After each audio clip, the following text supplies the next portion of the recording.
그럼 내란 특검 사무실이 마련된 서울 고검에 나가 있는 취재 기자 연결해서 지금 상황 알아보겠습니다. 송정훈 기자, 오늘 윤 전 대통령 조사는 일단 끝난 거죠? 네, 특검이 오후 6시 34분 윤석열 전 대통령에 대한 2차 조사를 종료했습니다. 오전 9시 출석 이후 9시간 반가량 조사를 진행한 건데요. 윤 전 대통령 측은 아직 조서를 열람 중인 것으로 전해졌습니다. 가장 먼저 진행된 체포 방해 혐의에 대한 조사는 오전에 모두 마쳤고요. 1시간의 점심 식사 이후 오후엔 계엄 당시 국무회의 상황과 외환 유치 혐의에 대한 조사로 넘어갔습니다.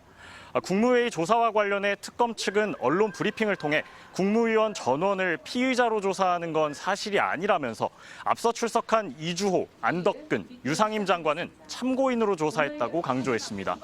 특검은 윤 전 대통령이 계엄 명분을 쌓으려고 북한에 도발을 유도했다는 외환 혐의와 관련해서도 조사를 진행했는데 오늘 조사를 전부 마무리하긴 쉽지 않았을 걸로 보입니다.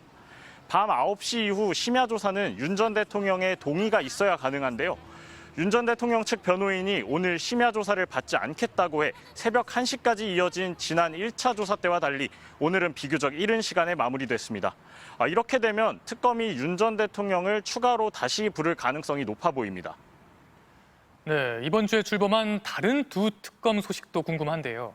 김건희 국정농단 특검 그리고 순직 해병 특검은 어떻게 진행되고 있습니까? 네, 김건희 국정농단 특검은 삼부토건에서 압수한 물품들을 먼저 분석하고 있습니다.